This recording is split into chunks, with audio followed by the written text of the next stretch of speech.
اعوذ باللہ من الشیطان اللعین الرجیم بسم اللہ الرحمن الرحیم الحمد للہ وکفی وسلام علی عبادہ الذین اصطفی. درود بھیجیے محمد و آل محمد.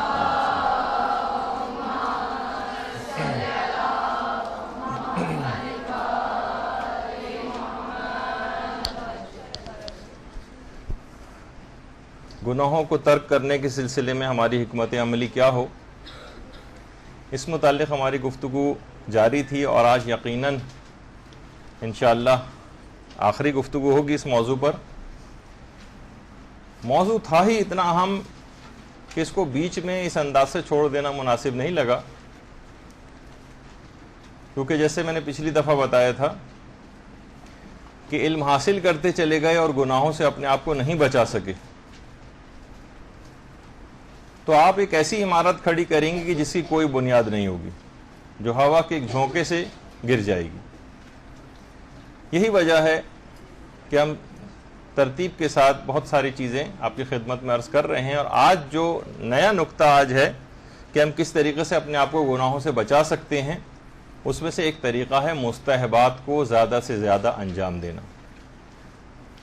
اس کا راز اور فلسفہ یہی ہے کہ انسان جتنا زیادہ نیکیاں کرنے کی فکر میں رہے گا، آپ چاہیں کہ میں زیادہ سے زیادہ مستحبات انجام دوں، ہر کام میں زیادہ سے زیادہ نیکیاں کیسے کماؤں، تو پھر آپ کا دماغ خود بخود نیکیوں ہی کی طرف راغب ہوگا، پھر یہ گناہوں کی طرف نہیں جائے گا. یہ اس کا راز ہے.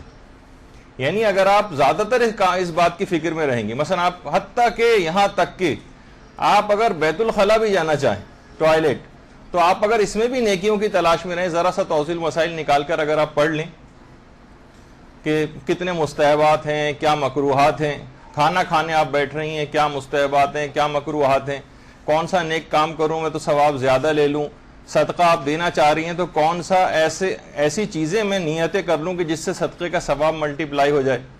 بعض اوقات 1000 گنا، 1 لاکھ گنا صدقے کے ثواب کو آپ بڑھا سکتی ہیں، جس کی تفصیل کبھی اور آئے گی. تو مستحبات کی انجام دہی ایک ایسی چیز ہے کہ اگر آپ اس فکر میں لگ گئیں، کتنے ہی مومنین ہم نے ایسے دیکھے ہیں کہ جو باقاعدہ علماء سے آ کر پوچھتے ہیں کہ زیادہ ثواب بتائیے کہ کس عمل کے اندر ہم یہ عمل انجام دینے تو جا رہے ہیں، اس میں اور زیادہ ہم ثواب کو کیسے حاصل کر سکتے ہیں. جتنا آپ زیادہ نیکیاں کمانے کی فکر میں رہیں گی، اتنا ہی زیادہ آپ گناہوں سے اپنے آپ کو بچائیں گی. اور ایک بات اور یاد رکھ لیجئے کہ جتنے بھی مستحبات نیکیاں، ان سب کا آپ کی روحانیت میں ایک اثر ہے. مثال دے دیتا ہوں، جیسے کہ آیت اللہ محمد حسین طباطبائی بھی فرماتے تھے کہ ہر نیکی کا آپ کی روح میں ایک حصہ ہے، ہر مستحب کام کا. اور جتنے بھی آپ مستحب کام انجام دیتی جائیں گی، مثلا مثال کے طور پر اگر 1 لاکھ مستحبات ہیں شریعت اسلام میں، اور آپ نے 99,999 مستحبات انجام دے دی، اور ایک مستحب کام پھر بھی رہ گیا، ایک مستحب کام اگر پھر بھی رہ گیا تو آپ کی روحانیت کا اتنا حصہ نامکمل رہ جائے گا. یعنی ہر مستحب کام کا آپ کی روح میں ایک حصہ ہے. تو آپ کوشش یہ کریں کہ ایک دفعہ کم سے کم ہر مستحب کے اوپر عمل کر لیں، تاکہ آپ کی روحانیت کا وہ حصہ مکمل ہو جائے، اور جب عالم آخرت میں ہمیں اٹھایا جائے تو ہم ایک مکمل انسان کے طور پر مکمل روحانیت کے ساتھ وہاں پر اٹھائے جائیں. یہ ایک بہت اہم بات ہے، کم سے کم خواہ ایک دفعہ ہی کیوں نہ صحیح. یہی اسی بات کے پیش نظر خود مدرسہ ایک کتاب کمپائل کر رہا ہے، جس کا نام ہی ہے 1000 نیک اعمال کی فہرست. 1000 نیک اعمال کی فہرست. تو اس کے اندر کم سے کم آپ اس کے سامنے وہ سارے اعمال لکھے ہوئے ہوں گے، اور ان کے سامنے ان کی تعداد لکھی ہوئی ہوگی. تو خواہ ایک نہ ایک عمل کے اوپر آپ ٹک کرتی جائیے اپنی پوری زندگی میں، ایک دفعہ کم سے کم. ویسے تو جتنا بھی زیادہ عمل انجام دے سکیں، لیکن مسئلہ ہے کہ جب آپ نیکیاں انجام دینا چاہتی ہیں نا، تو آپ کو سمجھ میں نہیں آتا کہ 2 4 5 10 15 20 50 کے بعد آپ کا دماغ جواب دے جاتا ہے کہ اور کون سی نیکی ایسی رہ گئی جو میں انجام دوں. تو اس میں 1000 کم سے کم نیک اعمال کی فہرست ہوگی. کم سے کم ایک دفعہ اس کو انجام دے لیں، تاکہ آپ کی روحانیت مکمل ہو جائے اور میدان قیامت میں ایک مکمل انسان کے طور پر اٹھائے جائیں. اچھا، ایک تو چیز یہ، اور یہی وجہ ہے کہ مرحوم امام خمینی اپنی عام زندگی میں بھی اس کا بہت زیادہ خیال رکھتے تھے. کبھی کبھار جیسے ٹیشو پیپر کا استعمال کرنا، تو آپ نے دیکھا کہ جس وقت ٹیشو پیپر نکالتے ہیں تو 2 پیپرز ایک ساتھ نکلتے ہیں، وہ اس کو 2 کو الگ کرتے تھے، ایک نکالتے تھے اور ایک اسی میں رکھ دیتے تھے. اس ایک پورے ٹیشو پیپر کو بھی کبھی کبھی استعمال نہیں کرتے تھے، اگر تھوڑی ضرورت ہے تو اس میں سے آدھا حصہ پھاڑا، آدھا دوبارہ رکھ دیا. کیوں اپنے آپ کو ایک اسراف اور فضول چیز کے اندر ہم جو ہے لے کر جائیں؟ پانی بالکل نہیں بہاتے تھے وضو کے دوران، اور جتنی بھی اور اس طرح کی چیزیں ہیں. حتیٰ کہ کمرے میں جب کبھی نماز پڑھنے کے لیے جاتے تھے اور کہیں کوئی تصویر رکھی نظر آتی تھی، یا تو تصویر کو نیچے کر دیتے تھے، کیونکہ تصویر اگر کمرے میں کسی جگہ پر ہو تو مکروہ ہے، چاہے کمرے میں پیچھے کی طرف کیوں نہ لگی ہوئی. تو اس وجہ سے یا تو اس کے اوپر کوئی کپڑا ڈالتے تھے تاکہ کیوں میں اپنی نماز کے ثواب کو کم کروں. آپ بھی دیکھیں کمرے میں کوئی ایسی تصویر تو نہیں لگی ہوئی، ہو سکتا ہے کہ نماز کا ثواب آپ کو 1000 ملنا ہو اور اس تصویر کو لگنے کی وجہ سے آپ کا ثواب جو ہے وہ مثلا 500 رہ جائے یا 200 رہ جائے. تو اپنے 500 یا 800 جو ہے ثواب کو نمبرز کو ہم کیوں کم کریں، زیادہ سے زیادہ نیکیاں انجام دیں. ایک تو طریقہ کار یہ جب آپ نیکیاں کرنے کی فکر میں رہیں گی نا تو آپ کا خود بخود دماغ گناہوں سے ہٹ جائے گا، اور فکر گناہ دماغ میں آئے گی نہیں بلکہ فکر نیکی آپ کے دماغ میں پرورش پانے لگے گی.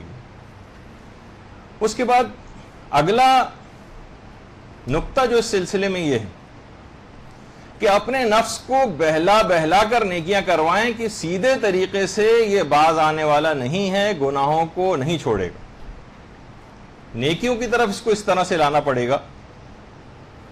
مثلا مرد حضرات ہیں، جیسے اگر وہ کتنا زیادہ مسجد میں نماز پڑھنے کا ثواب ہے، وہ کہیں کہ ٹھیک ہے، عام طور پر مساجد کے اندر بہت زیادہ دیر لگ جاتی ہے، اعلانات ہوتے ہیں اور پتہ نہیں کیا کہ کتنی دیر، گھنٹہ بھر ایک نماز کے اندر لگ جاتا ہے. وہ کہے گا کہ ٹھیک ہے، اپنے دل میں سوچے، اپنے نفس کو بہلائے کہ میں جاؤں گا مسجد میں اور مسجد میں بس واجب نماز پڑھ کے آ جاؤں گا، اعلانات اور تعقیبات کے اندر میں نہیں اس کو انجام نہیں دوں گا، میں گھر آ کے یا رستے میں تعقیبات پڑھتا رہوں گا. یا مثلا میں ایک نماز پڑھنے کے لیے جاؤں گا، وہاں 2 نمازیں ہوتی ہیں، مثلا ظہر اثر، میں ظہر کی جماعت سے پڑھوں گا، اثر کی فرادہ پڑھ کے گھر واپس آ جاؤں گا تو 10-15 منٹ لگیں گے. بعض اوقات نفس کو بہلانا پڑے گا کہ ٹھیک ہے، مسجد میں نماز پڑھنے کا ثواب بہرحال گھر سے پڑھنے سے زیادہ ہے، گھر میں نماز پڑھنے سے، میں جماعت سے نہیں پڑھوں گا لیکن مسجد میں جا کر پڑھوں گا تاکہ ثواب زیادہ ملے، اور پھر وہاں سے پڑھ کر آ جاؤں گا کیونکہ وہاں پہ بہت دیر لگتی ہے.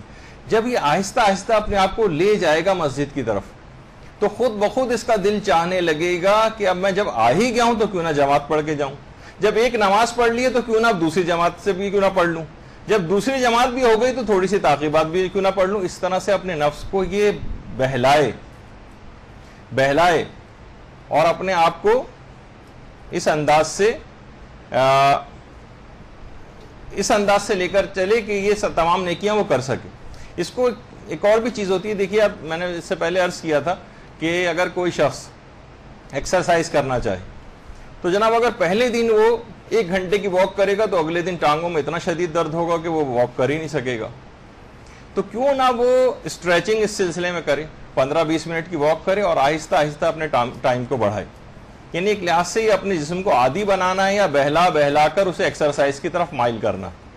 اسی طریقے سے ہمیں بھی جب یہ مولا امیر المومنین علیہ الصلوۃ والسلام فرماتے تھے،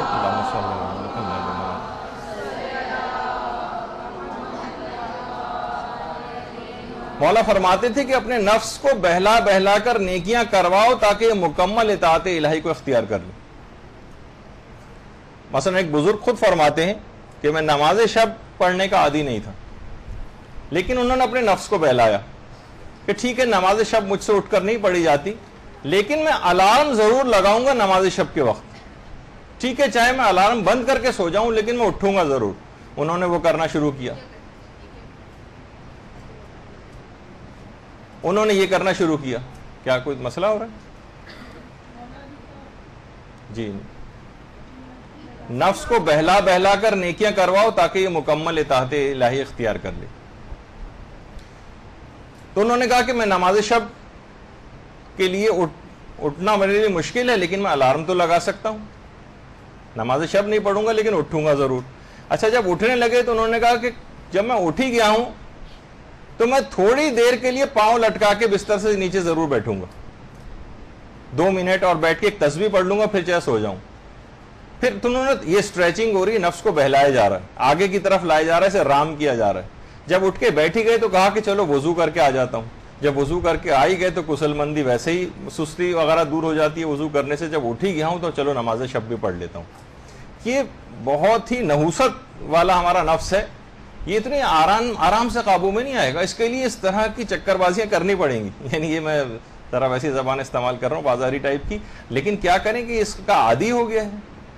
تو یہ بہت ایسی چیزیں کہ جس کا خصوصیت کے ساتھ خیال رکھنا.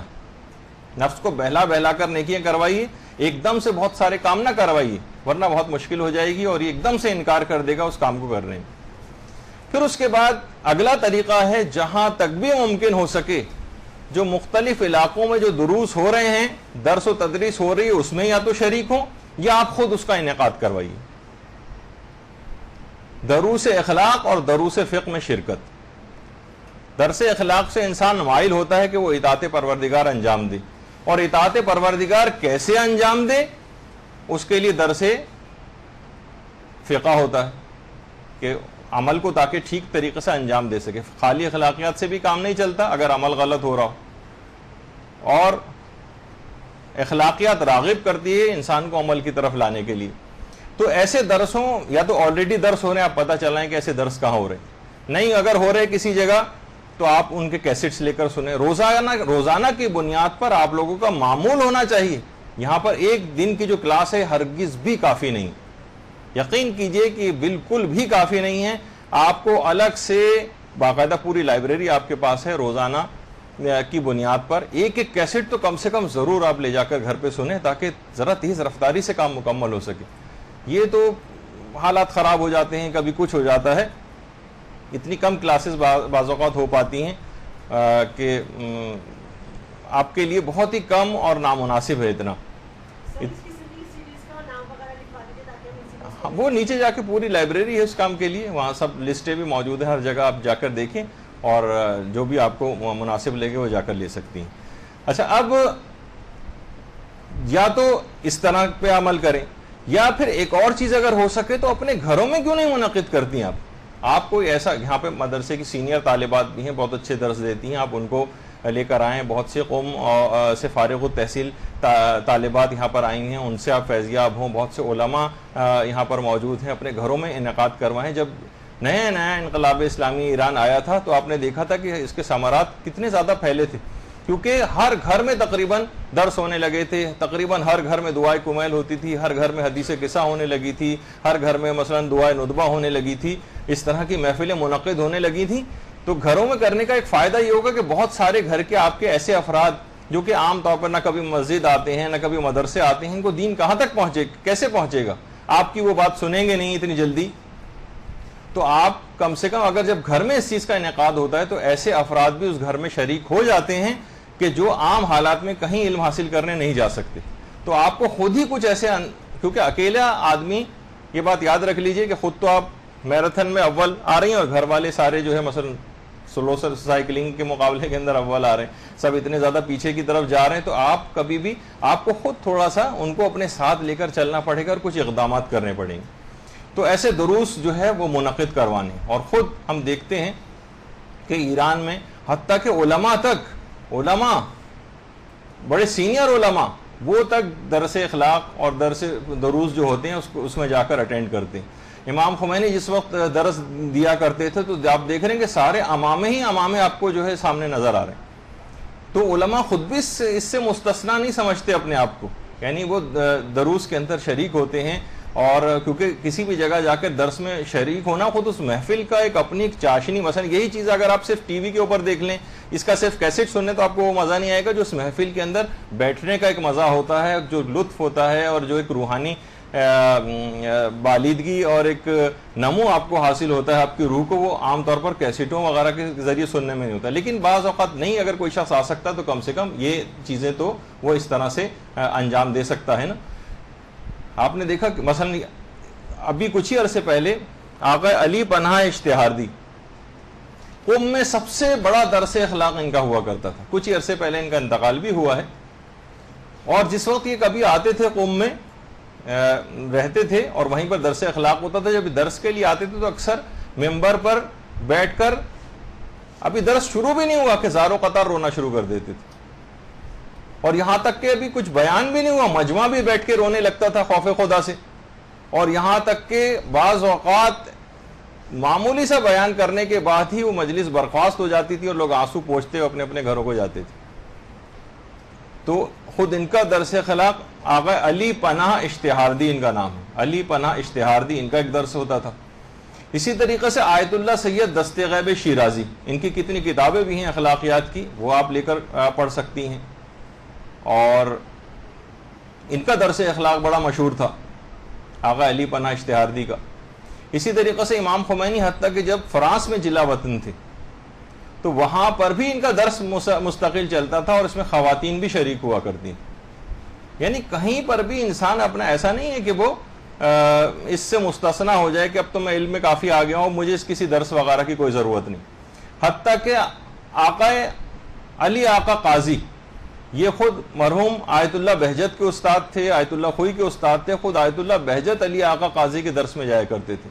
مرحوم آیت اللہ خوئی جا کر اپنا دستور العمل آیت اللہ علی آقا قاضی سے لیا کرتے تھے کہ میں کیا کروں, میں کس طرح سے اپنی زندگی گزاروں, اور باقاعدہ کچھ عملیات آیت اللہ علی آقا قاضی ان کے لیے دستور العمل کے طور پر معین فرماتے تھے, اور اس کے اوپر پھر وہ عمل کرتے تھے. تو اس طرح کے درس جب تک آپ بار بار نہیں سنیں گی, ہفتے میں ایک دفعہ صرف آ جانا, یہ جیسے کہ میں نے کہا یہ کافی نہیں ہوگا. امام خمینی خود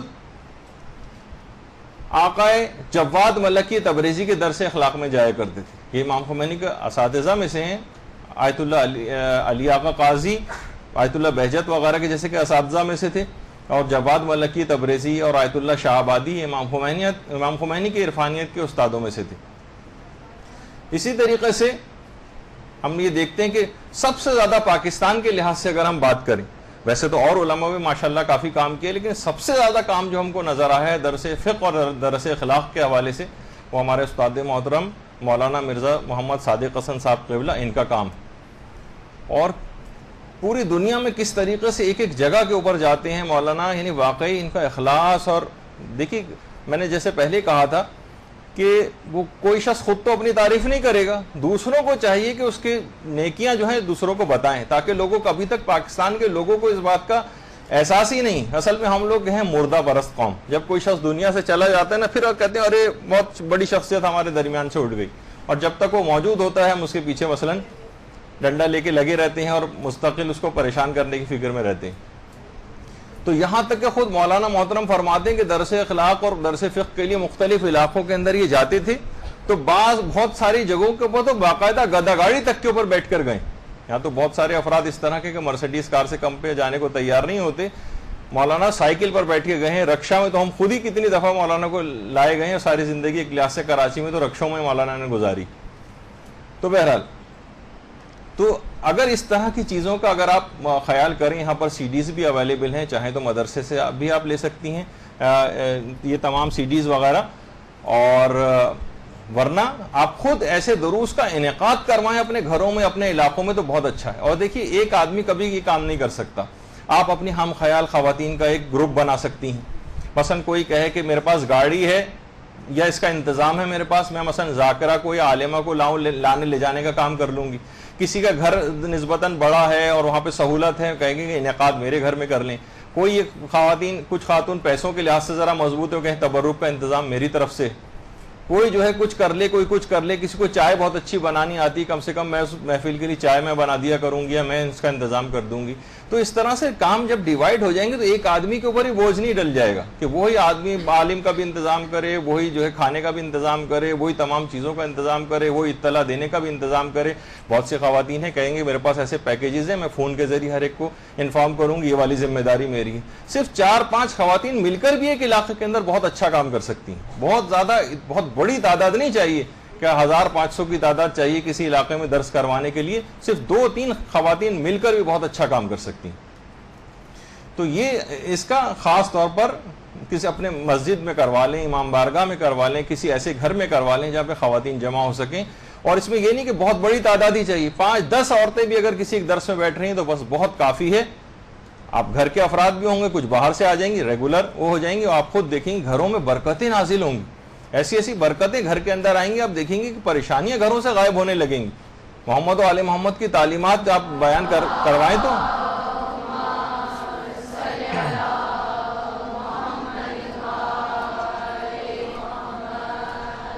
تو یہ آپ ضرور کر کے دیکھیے. میری بڑی درخواست ہے آپ سے کہ اس بات کی طرف بھی جائیں تاکہ معاشرے کے اندر کچھ کام ہوتے ہوئے نظر آئیں. یہاں آہستہ آہستہ کر کے تمام چیزوں سے دور ہو گئے. جیسے جیسے انقلاب سے ہم شروع میں جب انقلاب اسلامی آیا تھا تو اس کے ثمرات اور اثرات جو ہے وہ مرتب ہو رہے تھے, لیکن اب آہستہ آہستہ اس کے اثرات ایسا لگ رہا ہے جیسے کم ہوتے جا رہے ہیں, کیونکہ ہم نے اس سلسلے میں کام آگے نہیں کیا. تو یہ خصوصیت کے ساتھ ہے. اسی طریقے سے اور صرف یہاں کی بات ہی نہیں, اور جگہوں پر بھی, جیسے افغانستان جیسی جگہ آیت اللہ آصف محسنی, یا افغانستان کے آیت اللہ آصف محسنی, اور افغانستان کا جو کانسٹیٹیوشن ہے اس کے اندر بھی ان کا بہت بڑا ایک رول ہے وہاں کے دستور کو بنانے میں. ان کی کتاب بھی ہے اسلامی اخلاق کا جدید اسلوب, یہ اردو میں بھی ترجمہ ہو چکی ہے, یہ بھی آپ لے کر ضرور پڑھیں, بہترین کتاب ہے. اسلامی اخلاق کا جدید اسلوب, یہ ان کی کتاب کا نام ہے, آیت اللہ آصف محسنی. اچھا, آپ لوگوں کو تو ماشاءاللہ دیکھیے ان تمام درس و تدریس میں کتنی سہولیات حاصل, اگر سے لائٹ وائٹ کی پریشانیاں تو لگی رہیں گی, لیکن پہلے زمانے میں دیکھیں اور کہ کس طریقے سے کوئی اگر نہیں ہو تو اتنا آپ پینک میں نہ چلی جائے کریں, بعد میں کسی سے لے لیں ورنہ پھر یہ متاثر ہوتی ہے گفتگو. اچھا, کتنی مشکلات ہوتی تھی. تصویر آپ کے سامنے کی ٹوٹی پھوٹی زمین کے اوپر لوگ بیٹھ کے پڑھتے تھے, نہ دیواریں اس کی بنی ہوئی, اس طرح سے پڑھتے تھے. لیکن اب سہولیات زیادہ ہو گئیں تو کوشش کرنا چاہیے کہ ہمارے اس معیار کے اندر بھی امپرومنٹ آئے, ورنہ مشکلات کے اندر خیر پڑھنے کا علم دین کے حوالے سے ایک الگ ہی ایک لطف اور مزہ ہے. اب ظاہر ہے کہ ہر جگہ پہ سہولیات ہو گئی ہیں, کمفرٹیبل ماحول ہو گیا, اور ہمارے جسم بھی ان سختیوں کے عادی نہیں رہے, تو پروردگار نے ہمیں سہولتیں بھی دے دی ہیں. اب اس کا شکر یہی ہے کہ اچھی طرح سے اس علم کو حاصل کیا جائے. اچھا, اس کے بعد اگلا طریقہ ہے کہ سب سے زیادہ جو گناہ ہوتے ہیں یہ ہماری زبان سے ہوتے ہیں. اگر کسی بھی اعتبار سے اپنی زبان کی حفاظت کر لی جائے, کنٹرول کیا جائے اس کو, اگرچہ زبان کی آفات کے اوپر ہمارے الگ سے درس ہوں گے جس میں اس کے باقاعدہ طریقے بتائے جائیں گے کہ ہم اپنی زبان کو کنٹرول کیسے کریں.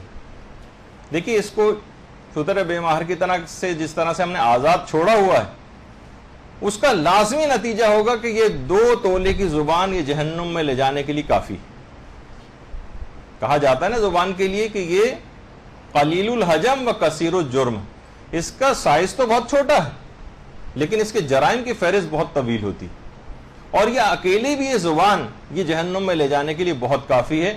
اگر دیکھا جائے تو 90-95% گناہ فقط اور فقط زبان سے ہوتے, اور اسی کے یا اس کے نتیجے میں ہوتے ہیں جو یہ باتیں کہی جاتی ہیں. تو زیادہ تر اوقات میں خاموش رہنا یا اپنی زبان کو کنٹرول کر کے رہنا. اچھی باتوں میں زبان کو استعمال کریں یقیناً, لیکن یہ خود ایک بہت اہم ترین چیز ہے کہ اس کو پریکٹس کرنی پڑے گی. یہی وجہ ہے کہ پیغمبر اسلام ختمی مرتبت صلی اللہ علیہ وآلہ وسلم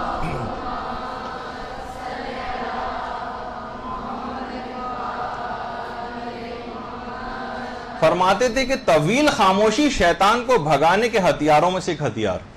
طویل خاموشی یعنی زیادہ تر اوقات میں اپنی زبان کو کنٹرول کرنا, یہ بہت اہم ہے. یا تو پھر اس طریقے سے کنٹرول ہوگا جو ایک تصویر میں نے آپ کو پہلے دکھائی تھی, سیٹ بیلٹ لگانی پڑے گی منہ پہ. تو بہرحال تو اس پہ ہم تفصیل سے گفتگو اس وقت کریں گے جب ہم زبان کی آفات کے موضوع پر گفتگو کریں گے, تو لہٰذا یہاں تو ہم تفصیل میں نہیں جاتے, لیکن ایک آپ کے پاس ایک پوائنٹ کے طور پر ضرور آ جائے کہ اس سے کیونکہ بہت بڑی تعداد میں گناہ ہوتے ہیں, تو لہٰذا اس میں کوشش کر کے اپنے آپ کو بچانے کے لیے طویل خاموشی کی ایک مشق پر پریکٹس کرنی پڑے گی. اس کے بعد ایک اور طریقہ ہے گھر میں باآواز بلند اذان دینا. شیاطین فرار اختیار کرتے ہیں اس گھر سے. جی, عورتوں کے لیے بھی مستحب ہے ہر نماز سے پہلے اذان و اقامت دینا, تو آپ گھر میں اپنے گھر میں بلند آواز سے اذان دیں. ظاہر ہے کہ نامحرم ہو تو ایک الگ مسئلہ ہے کہ اپنے کمرے میں بھی انسان جہاں پہ وہاں پہ بھی اسی وقت ہمیں اذان دینی جس وقت کوئی نامحرم گھر میں موجود ہے, یا اس وقت جب کہ کمرے میں کوئی اور موقع سے تلاش کر لیجیے, 2-1 منٹ کی تو بات ہے اذان دینے کے لیے. تو کوشش یہ کریں کہ گھر میں بآواز بلند اذان دیں، یا کم سے کم ایک کیسٹ ایسا لے لیں بہت اچھے اچھے قاریوں کے، اور ایران کی سے جو اذانیں آتی ہیں یا حرم میں جو اذانیں ہوتی ہیں کہیں سے بھی ریکارڈ کر لیں، اور اس کے بعد گھر میں اس ریکارڈنگ کو چلا دیا کریں۔ بہت سی ایسی گھڑیاں اب آنے لگیں، مجھے نہیں پتا کہ یہاں پہ ملتی ہیں نہیں، لیکن کہیں نہ کہیں سے لوگ آتے جاتے ہیں باہر سے بھی، تو آپ ایسے اس میں نمازوں کے ٹائمنگز میں اس میں فیڈ کر دیں، تو جیسے ہی نماز کا وقت ہوگا وہ فوراً اس کے اندر ان نمازوں کے اوقات میں اذان گھر میں گونجنے لگے گی۔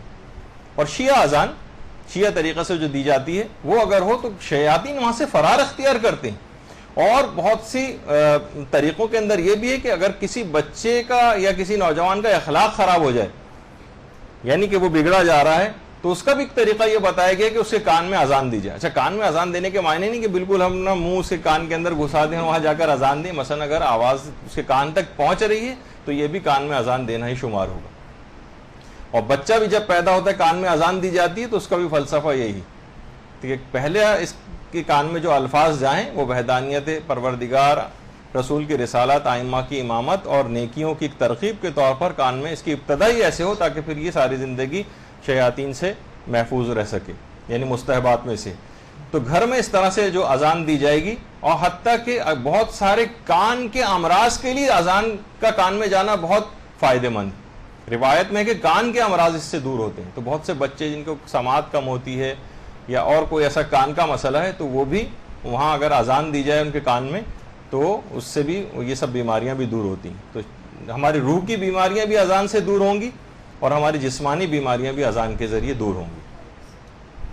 اس کے بعد ایک طریقہ اور ہے، یہ اگر کوشش کر کے آپ کر لیں، وہ یہ ہے کہ اگر ایک خاص اسی نیت سے کہ اس سے گناہ نہ ہونے پائیں، اور ایک خاص دعا پڑھتے ہوئے جو بھی آپ کو میں لکھوا دوں گا، زمزم اگر پیا جائے، آب زمزم، آب زمزم پیتے وقت جو بھی دعا مانگی جاتی ہے وہ دعا ضرور قبول ہو جاتی ہے۔ ایک عالم کے پاس باقاعدہ ایک شخص آیا، کہا کہ جو حدیث کے اندر یہ بات آئی ہے کہ زمزم پیتے وقت جو بھی دعا مانگی جائے ضرور قبول ہوگی، کیا یہ حدیث صحیح؟ انہوں نے کہا بالکل صحیح۔ کہا تو پھر میں نے آب زمزم پیتے ہوئے یہ دعا مانگی تھی کہ آپ سے میں 1000 حدیثیں سنوں گا۔ انہوں نے کہا عالم نے کہ تمہاری دعا قبول ہو چکی ہے، بیٹھو، اور ان کو 1000 حدیثیں سنائی۔ تو جو بھی دعا قبول کروانی ہو، آب زمزم پیتے وقت جو بھی دعا مانگی جائے وہ ضرور استجابت تک پہنچتی ہے، مستجاب ہوتی ہے دعا، وہ دعا قبول ہوتی ہے۔ تو آپ کوشش کریں کہ یا تو زمزم منگوائیں کہیں سے، لوگ آتے جاتے رہتے ہیں، عمرے کے اوپر لوگ جاتے ہیں، ان سے باقاعدہ فرمائش کر کے منگوائیں۔ پیغمبر اسلام فرمائش کر کے، مکے سے کوئی آتا تھا تو فرمائش کر کے اس سے زمزم طلب کرتے تھے، مدینے سے کوئی آتا تھا تو اجوا کھجور طلب کرتے تھے پیغمبر تحفے میں۔ تو زمزم لوگوں سے منگوائیں، باقاعدہ فرمائش کر کے منگوائیں، جو وہاں پر رہتے ہیں، دوست، اقارب، رشتہ دار، عمرے، حج اور زیارات کے اوپر جانے والے افراد، ان سے کہیں کہ آپ ضرور لے کر آئیں۔ اچھا، یہاں پر عام طور پر ہوتا کیا ہے، ورنہ زمزم ایک انتہائی خوشگوار اور بہترین پانی، لیکن کیا ہے کہ یہاں پر پتہ نہیں کون کون سی پلاسٹک کی بوتلوں کے اندر لوگ اس کو رکھتے ہیں، جس کی وجہ سے اس کا ذائقہ پلاسٹک کی بوتل کی وجہ سے ذرا عجیب ہو جاتا ہے۔ آپ مناسب سی بوتل میں، شیشے کی بوتل میں، کسی ایسی جگہ اس کو کر کے رکھیں گے تو اس کی تازگی، فریشنس اور وہ سب بھی برقرار رہے گی۔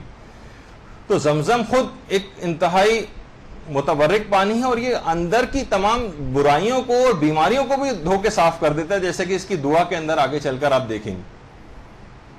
تو وہاں سے منگوا لیں، ورنہ اس زمزم، کیونکہ ظاہر ہے کہ وہ تو مخصوص ایک مقدار آئے گی، روزانہ کچھ نہ کچھ زمزم گھر کی پانی کی بوتلوں میں ملا دیا کریں، تاکہ اس کے اثرات ان کے اندر بھی منتقل ہو جائیں، اور پھر وہ ویسے بھی پورے سال آپ زمزم پیتے ہوئے آپ استعمال کریں۔ زمزم کا کنواں پہلے تو یہ تھا، خانہ کعبہ کے صحن میں ایک عمارت سی بنی ہوئی تھی، پھر اس کے نیچے یہ اس طرح سے زمزم کا کنواں ہوا کرتا تھا، لیکن جب کنسٹرکشن ہوئی تو وہ سامنے سے وہ تمام بلڈنگز تو ہٹ گئیں، اس کے بعد یہ ایک دائرہ سا بنا دیا گیا کہ یہاں پر زمزم کا کنواں ہے۔ لیکن اس کے بعد پھر اس زمزم کے یہ اصل میں جو پانی زمزم کے کنویں سے نکلتا ہے یہ آپ کے سامنے ہے کہ جو اندرونی طور پر، اب تو خیر یہاں کسی کو جانے کی اجازت نہیں ہے، اور اوپر سے بھی جو نشان فرش کے اوپر لگایا گیا تھا کہ یہاں زمزم کا کنواں ہے وہ بھی ہٹا دیا گیا۔ تو اوپر سے تو پتہ نہیں چلتا اور اب کوئی زمزم کے کنویں کی طرف جا بھی نہیں سکتا، لیکن چند سال پہلے تک لوگ وہاں پر جاتے تھے اور باقاعدہ براہ راست جو ہے وہ پانی وہاں کا زمزم کا پیا بھی کرتے تھے۔ اور بہت سے لوگ تو یہ تھے کہ یہ مقام ابراہیم ہے، جو خانہ کعبہ کے صحن میں جو شوکیس رکھا ہوا نظر آتا ہے سنہری رنگ کا، اس کے اندر حضرت ابراہیم کے پاؤں کے نشانات ہیں. یہ حضرت ابراہیم کے پاؤں ہیں جو شوکیس کے اندر جو رکھے ہوئے ہوتے ہیں. اور لوگ پہلے زمانے میں جو بادشاہ حضرات ہوا کرتے تھے وہ اس کے اندر آب زمزم کا پانی ڈال کر اور پھر اس کے اندر ڈال کر پیا کرتے تھے. یہ حضرت ابراہیم کے قدموں کے نشانات ہیں. حضرت ابراہیم جب خانہ کعبہ کی دیوار کو بلند کر رہے تھے تو ایک پتھر کے اوپر کھڑے ہوئے تھے. تو پتھر پہ کھڑے ہونے کے بعد یہ پتھر حکم خدا سے اوپر نہ نیچے ہوتا تھا. اس زمانے میں کوئی وہ تو نہیں تھی کہ کوئی اس طرح سے کوئی سیڑھی یا اس انداز سے کوئی چیز بناتی. وہ پتھر خود ہی خدا کے حکم سے اوپر اور نیچے ہوتا تھا اور خانہ کعبہ کی دیواریں بلند کی تھی. پھر حضرت ابراہیم کو جب یہ حکم ہوا کہ لوگوں کو حج کی طرف بلاؤ، تو جیسے ہی حج کے لیے انہوں نے لوگوں کو بلایا، یہ پتھر برداشت نہیں کر سکا اور موم کی طریقے سے نرم ہو گیا اور حضرت ابراہیم کے پاؤں اس کے اندر دھس گئے. اور اتنے دھس گئے کہ حتیٰ کہ حضرت ابراہیم کو پاؤں کو جس طرح اکھیڑ کے نکالتے ہیں اس میں سے اس طرح سے پاؤں نکالنے پڑے اور پتھر پہ قدموں کے نشانات آ گئے. پھر بعد میں اس کا ایک نشان سے ایک وہ کیس بنا دیا گیا اور لوگ اس کے اندر پھر پانی جو ہے وہ ڈال کر پیا کرتے تھے. تو زمزم پیتے وقت یہ والی دعا آپ نوٹ کر لیں کہ جو خاص طور پر پڑھنی، اللہم اجعلہ علما نافعا ورزقا واسعا وشفاء من کل داء وسقم. پروردگار مجھے نفع بخش علم عطا فرما، نفع بخش، ورزقا واسعا اور مجھے وسیع رزق عنایت فرما، وشفاء من کل داء وسقم اور مجھے ہر قسم کی بیماری اور ہر قسم کی خرابی سے بچا. ہر قسم کی بیماری اور ہر قسم کی خرابی سے. تو اس میں جسمانی اور روحانی تمام باتیں شامل حال ہو جاتی ہیں. مکمل احترام کے ساتھ زمزم کو استعمال کیا جائے. ہمارے ہاں بہت ساری چیزیں ایسی ہیں جس کی اب کوئی خاص امپورٹنس نہیں رہی. مثلا لوگ تسبیح سجدہ لا کر دیتے ہیں، لوگ لے کے ایک طرف ڈال دیتے ہیں کہ بس ٹھیک ہے آئی ہے وہاں سے متبرک اور مقدس جگہ سے لے کے کسی اس میں ڈال دی. عالم ہیں ان کو کوئی اور سوائے تحفے میں دیتا ہی نہیں، سوائے کہ جانمازیں لوگ لا کے دیتے رہتے ہیں اور وہ ڈھیر ہوتی جاتی ہیں ان کے پاس. اسی طریقے سے لوگوں کے پاس بھی جی آسان ہے ترجمہ، پروردگار مجھے نفع بخش علم عطا فرما اور رزق واسع عطا فرما اور ہر قسم کی بیماری اور ہر قسم کی خرابی سے شفا عطا فرما. تو جس وقت اس نیت سے اس کو زمزم کو پیتے وقت یہ دعا پڑھی جائے گی تو تمام قسم کی گناہ اور بیماریاں جو جسم کی وہ بھی انشاءاللہ اس کی برکت سے دور ہو جائیں گی. آیت اللہ بہجت نے بھی خاص طور پر ایک عمل بتایا جو کبھی اور بتاؤں گا کہ جو بیماروں کی شفا یابی کے لیے، تو اس میں بھی ان کو زمزم پلانے کی بات ہے. تو یہ ایک بہت خاص بات ہے. تو اس کا زمزم کا مکمل احترام کے ساتھ اس کی دعا پڑھتے ہوئے اور کوشش کریں کہ اتنا احترام ہو کہ میں ذاتی طور پہ یہ بات کہوں کہ زمزم کا ایک قطرہ بھی ضائع نہیں ہو. زمزم کا ایک قطرہ بھی ضائع نہ ہو. یعنی پورے ایسا کہ واقعی آپ کوئی بہت قیمتی چیز جو ہے پی رہی ہیں جو آپ کو تمام قسم کی برائیوں اور خرابیوں سے نجات دلائے گی. یہ زمزم اس طرح کی چیز ہے. جی اس میں کوئی ضرورت نہیں ہے، بیٹھ کے بھی پیا جا سکتا ہے، کھڑے ہو کے بھی پیا جا سکتا ہے.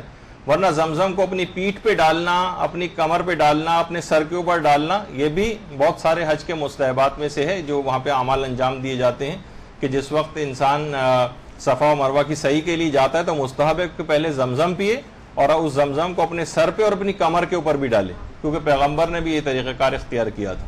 تو خیر وہ ضروری نہیں کہ ہم یہاں پر بھی کریں، لیکن یہی وجہ ہے کہ جب ہم تفصیل اس کی بتائیں گے انشاءاللہ، جو آپ کی ایک سامان سفر آخرت بیگ کے سلسلے میں کلاس ہوگی، تو اس میں یہ کہ اپنے کفن کے اوپر کو زمزم سے دھو کر رکھنا یہ بھی مستحب اور باعث ثواب ہے اور اس کی بہت فائدہ دلوانے والا، جس کی تفصیل کا بھی اور بتاؤں گا. تو بہرحال یہ ایک چیز ایسی ہے کہ جو گناہوں سے بچنے کے لیے باقاعدہ نیت کی جائے کہ پروردگار میں گناہوں میں ڈوبی ہوئی ہوں اور اس دعا کو پڑھتے ہوئے کہ مجھ سے آئندہ زندگی میں گناہ نہ ہو اور میں ایک پاک و پاکیزہ زندگی بسر کروں. اس دعا کو پڑھتے ہوئے پھر زمزم پیجئے اور مکمل عزت و احترام کے ساتھ اس کو ایک پروٹوکول دیتے ہوئے کہ بہت ہی آپ قیمتی چیز جو ہے نوش فرما رہے ہیں اور پھر یہ چیز فائدہ پہنچائے گی. اس کے بعد اگلا طریقہ ہے گناہوں کو آہستہ آہستہ چھوڑنا. دیکھیے گناہوں کو آہستہ آہستہ چھوڑنا، بعض اوقات یہ بھی ہم سے جیسے کہا جاتا ہے نا کہ بہت سے سگریٹ پینے کے لوگ عادی ہوتے ہیں، روزانہ مثلا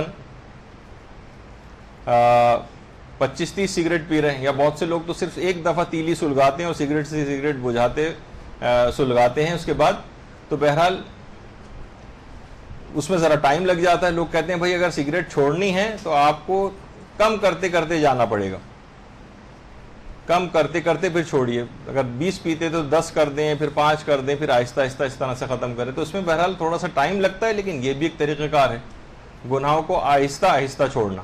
آپ ٹارگٹ بنائیں کہ سب سے پہلے میں ٹارگٹ بناتی ہوں، سب سے زیادہ میں غیبتیں بہت کرتی ہوں. ابھی فی الحال میں اور گناہوں کو اپنے طور پر عمل کروں گی کہ چھوڑنے کے لیے ان طریقہ کار پہ عمل کروں گی، لیکن فی الحال میں غیبت کو ٹارگٹ بناتی ہوں. جب آپ دیکھیں ہاں غیبت اب بہت کم ہو گئی، اب اس کے بعد کوئی اور گناہ پکڑ لیں جو آپ کے خیال میں آپ سے زیادہ سرزد ہو جاتا ہو، پھر آپ اس کی فکر میں لگ جائیں، مہینہ 2 مہینہ اس کو کم کرنے کے اعمال کرتی رہیں، پھر اس کے بعد پھر تیسرے گناہ کی طرف جائیں. تو یہ تھوڑا سا ٹائم پیریڈ تو لے گا، لیکن یہ بھی طریقہ کار اچھا ہے. لیکن اس کے بعد ایک طریقہ کار اور بھی ہے، اور یہ عین ممکن ہے، یہ ناممکن نہیں ہے. گناہوں کو یکدم چھوڑنا. ابھی آپ بیٹھے بیٹھے بھی نیت کر سکتی ہیں کہ پروردگار مجھے ہمت اور طاقت عطا فرما، میں آج سے ایک بھی گناہ نہیں کروں گی. شیطان بہت زیادہ آپ کو لے کر آئے گا اور آپ کے دل میں ایک مایوسی سی ڈالے گا، ارے کہاں ممکن ہے کہ ایک بھی گناہ نہ کرو. کر کے تو دیکھیے، جب گناہ اگر خدا نہ خواستہ ہو جائے تو توبہ کی ربر آپ کے پاس ہے، مٹا دیجیے گا اس سے. لیکن بہرحال ایک دم گناہوں کو چھوڑنا یہ بھی عین ممکن چیز ہے. اور تاریخ میں ایسی مثالیں ملتی ہیں. بعض اوقات لوگ جاتے ہیں خانہ کعبہ، ایک نگاہ پڑی خانہ کعبہ پر ایک دم منقلب ہو گئے. ائمہ کے روضوں کی زیارت کے لیے گئے اور زیارت کے سفر سے جب واپس آئے تو ایک تبدیل شدہ انسان کے طور پر نظر آ رہے. تو گناہوں کو ایک دم چھوڑ دینا یہ بھی عین ممکن ہے، اور تاریخ میں جیسے کہ میں نے کہا کہ مثالیں بھی ہیں. امام جب گزر رہے تھے ایک گلی میں، تو ایک گھر سے گانے بجانے کی آواز آ رہی تھی، اور گھر کی کنیز کوڑا پھینکنے کے لیے باہر آئی. واقعہ مشہور ہے لیکن مختصراً بتا دیتا ہوں. تو امام نے اس کنیز سے جا کر پوچھا کہ اس گھر کا مالک جو ہے آزاد ہے یا غلام ہے؟ تو اس نے کہا ارے میرا آقا تو آقاؤں کا آقا ہے، تم آپ یہ پوچھ رہے ہیں کہ آزاد ہے یا غلام؟ امام نے کہا کہ ہاں یقیناً آزاد ہے، جبھی آتش جہنم سے بھی آزاد ہے اور گویا قبر سے بھی آزاد ہے، ان جو مفہوم ہے روایت کا. امام یہ کہتے ہوئے چلے گئے. وہ جو شخص گھر کا مالک تھا وہ باہر نکلا اور پوچھا کنیز سے کہ کوڑا پھینکنے میں اتنی دیر کیسے ہوئی؟ کہا ایک شخص یہاں سے گزر رہا تھا، مجھ سے پوچھ رہا تھا کہ اس گھر کا مالک آزاد ہے یا غلام؟ جب میں نے کہا کہ وہ تو آزاد ہے، کہا یقیناً ہر قسم کی عذاب سے بھی آزاد ہے، اور جہنم سے بھی آزاد ہے، اور قبر کے عذاب سے بھی آزاد ہے. اب جو اس نے سنا تو سمجھ گیا کہ امام معصوم کے علاوہ کوئی نہیں ہو سکتا. بھاگا بھاگا ننگے پاؤں ہی امام کے پیچھے گیا، وہاں جا کے امام کے قدموں میں گرا اور ایسی توبہ کی. اس کا نام تھا بشر.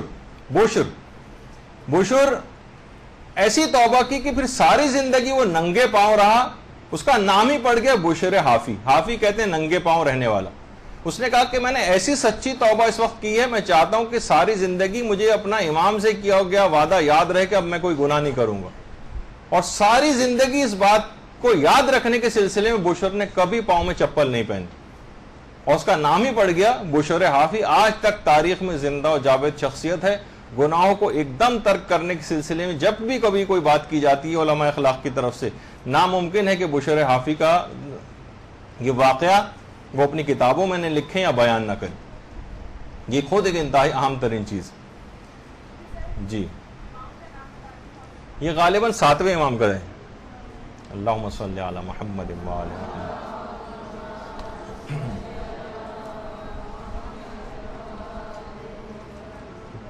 ایسی کمزور درود اگر میرے لیے بھی آپ پڑھتے تو میں کبھی قبول نہ کرتا اسے.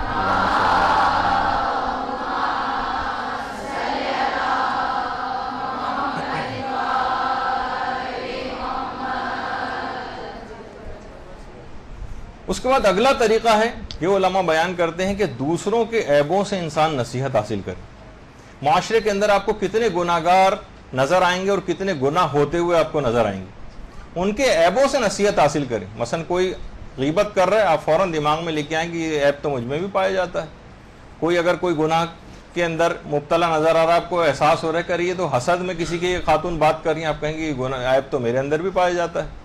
دوسروں کے عیبوں سے نصیحت حاصل کرنا، اور وہ اس طرح سے عیب دوسرے میں دیکھیں، مورد تفتیش اپنی ذات کو قرار دیں.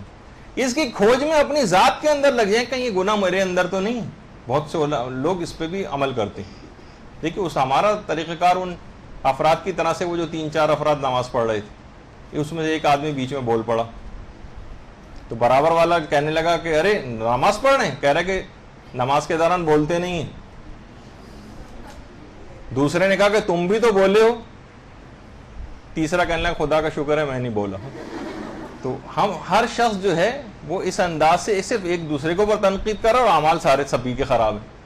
تو ہمیں کسی کو پوائنٹ آؤٹ نہیں کرنا ہے، بلکہ مورد تفتیش اپنی ذات کو قرار دینا ہے کہ کہیں عیب اور گناہ کہیں ہمارے اندر تو نہیں پائے جاتے، اور پھر اس کے بعد ان سے پیچھے چھڑانے کی ترکیبیں کرنا. اس کے بعد یہ ایک انتہائی اہم ترین چیز ہے، کوشش آپ یہ کریں کہ احادیث اخلاق کا زیادہ سے زیادہ مطالعہ کریں. یہی وجہ ہے کہ آیت اللہ ناصر مکارم شیرازی سے بھی جب یہ سوال پوچھا گیا کہ آپ یہ بتائیے کہ ہم ائمہ معصومین علیہم السلام کی محبت کو کس طرح سے بڑھا سکتے ہیں اپنے اندر، ہم چاہتے ہیں کہ محبت بڑھتی چلی جائے. تو انہوں نے کہا کہ ائمہ کی سیرت کا دقت نظری سے مطالعہ کریں اور ائمہ کے اقوال کو بھی زیادہ سے زیادہ پڑھیں. جب ائمہ کی احادیث آپ پڑھیں گی تو احادیث اخلاقی اپنا آئینے کے اندر جیسے اپنے چہرے کو آپ دیکھ رہی ہیں، سارے نقائص اس کے اندر ابھر کے سامنے آ جائیں گے، اور انسان اپنے آپ کو ان گناہوں سے بلکہ ان گناہوں سے بچانے کے طریقے بھی ان احادیث اخلاقی کے اندر موجود ہوتے ہیں. تو زیادہ سے زیادہ کوشش کریں کہ اخلاقی کتب کا مطالعہ کریں اور احادیث اخلاق کا مطالعہ کریں.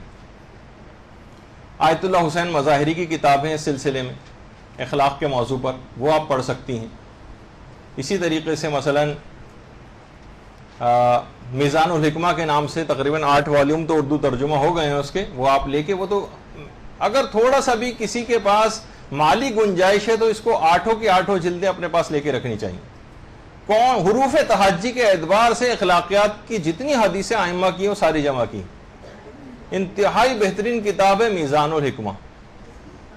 میزان حکمت کے نام سے اردو ترجمہ بھی ہو چکا ہے اس کا، آپ لے سکتی ہیں، اور بہترین کتاب ہے، بلکہ ہر موضوع پر حدیثیں آپ کو مل جائیں گی. اتنی بہترین کتاب ہے کہ شاید اس کے بعد بہت سی چھوٹی چھوٹی کتابوں سے بھی انسان مستغنی ہو جاتا ہے کہ ایک بہترین کتاب، ایک پورا ایک سیٹ اس کے پاس آ گیا. 8 والیوم ہے، یہ ملتی بھی نہیں ہے، بعض اوقات شارٹ ہو جاتی ہے مارکیٹ میں، لیکن آپ جتنے بھی اویلیبل ہوں، شاید آپ کی لائبریری میں بھی موجود ہیں یا نیچے، وہ بھی آپ اگر چاہیں تو یہاں سے ایشو کروا سکتی ہیں پڑھنے کے لیے، پھر واپس بھی کر دیجیے گا تاکہ اوروں کو بھی مل سکے. اچھا، یہ بہت مختصر میں گزر رہا ہوں، لیکن یہ کہ بہرحال آپ کو اپنا مطالعہ بڑھانا پڑے گا احادیث اخلاق کے سلسلے میں، تاکہ اپنی شرعی ذمہ داری واضح ہوتی جائے آپ کے لیے، اور آپ بہترین طریقے سے اس راہ پہ اپنے قدم آگے بڑھائیں اور اپنے آپ کو مضبوط کرتی جائیں اخلاقی طور پر. اس کے بعد اب اگلا طریقہ یہ ہے، واقعی گناہوں سے انسان بہت زیادہ اپنے آپ کو بچا سکتا ہے جب اپنے کفن کو اور اپنی قبر کو بھی تیار رکھے. قبر کی تیاری کی تو بھی آگے چل کر بات ہوتی ہے، یہ عام طور پر خواتین کے لیے فی الحال یہاں پر ممکن نہیں ہے طریقہ، لیکن کم سے کم ایک کفن کو لے کے تو تیار رکھ سکتا ہے شخص.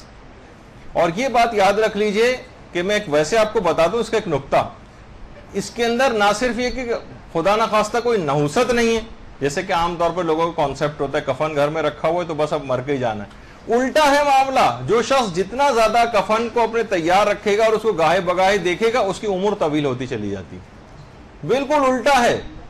جس طریقے سے میں آپ کو وہ بتا دوں، لیکن اس کے میرے پاس فون نہیں آنے چاہیے بعد میں سلسلے. ایک دفعہ میں نے بتایا تھا کلاس میں غلطی کر دی تھی خواب کی تعبیر کے سلسلے، وہ یہ کہ اگر کوئی شخص یہ دیکھے کہ خواب میں یہ دیکھے کہ وہ مر گیا ہے